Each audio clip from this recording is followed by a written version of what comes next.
Chapter 1. Please stop. You're making me blush. Holly Golightly. Breakfast at Tiffany's.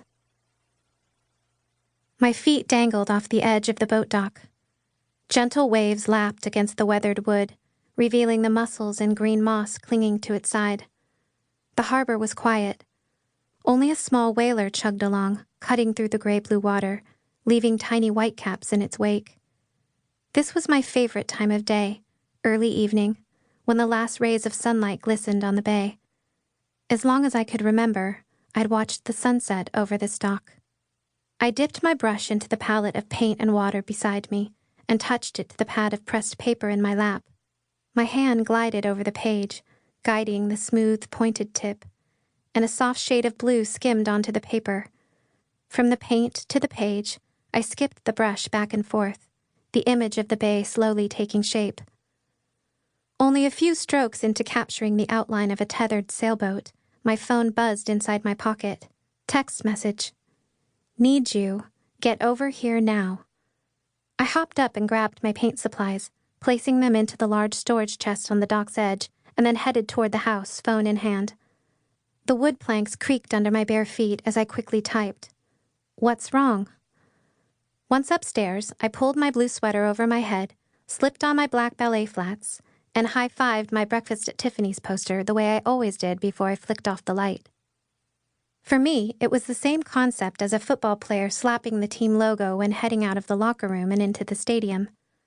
Tapping Audrey's smiling face every time I left my bedroom made me feel like somehow I was tapping into her essence, because the one and only Audrey Hepburn was pretty much the definition of amazing.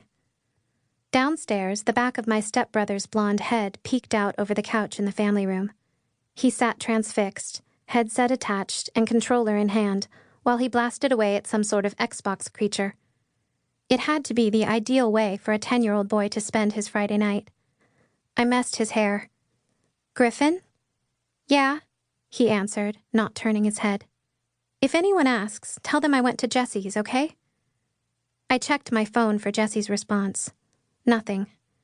He continued to stare at the screen, his thumbs flying over the buttons on the controller. Okay.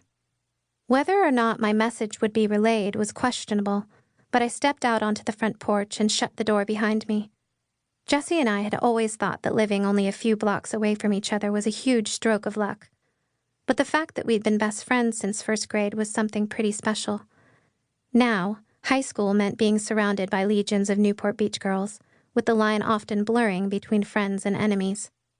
Heading down the steps, I checked my phone again just as Jesse's new text buzzed in, glaring back at me. 6th grade crush is here. I stopped in my tracks, still staring down at my phone. Seriously? That was the big deal?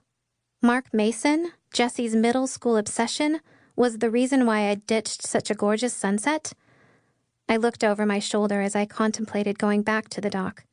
But the last bits of orange and pink lingering in the sky had almost disappeared. Too late.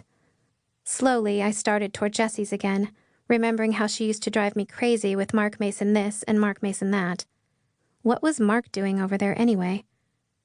3 blocks later, I rounded the corner to the familiar sight of Jesse's white, 2-story house with the red front door. I caught a glimpse of the big sycamore beyond the fence, and let my gaze linger on the treehouse and its branches. In the course of our lives, Jesse and I had spent about 1,000 afternoons up in that tree. I knocked on the front door and waited. No answer. Trying the doorbell would be useless. It had been broken for years. I grabbed the door handle and turned it. Locked. The faint beat of music drifted from somewhere inside, and I knocked again, louder this time. Jess? I called, and then looked over my shoulder at the path of large stepping stones leading to the side gate. The instant I turned toward the pathway, the front door flew open. A guy with dark hair stood in the doorway, staring. I froze. His cheeks dimpled as he smiled at me, and his eyes glinted with recognition. He ran his fingers through his hair, pushing it backwards. Oh, I blinked, finally understanding. My 6th grade crush. I shifted my weight and tried to casually take in the sight of Leo Donovan. Hey, Dev.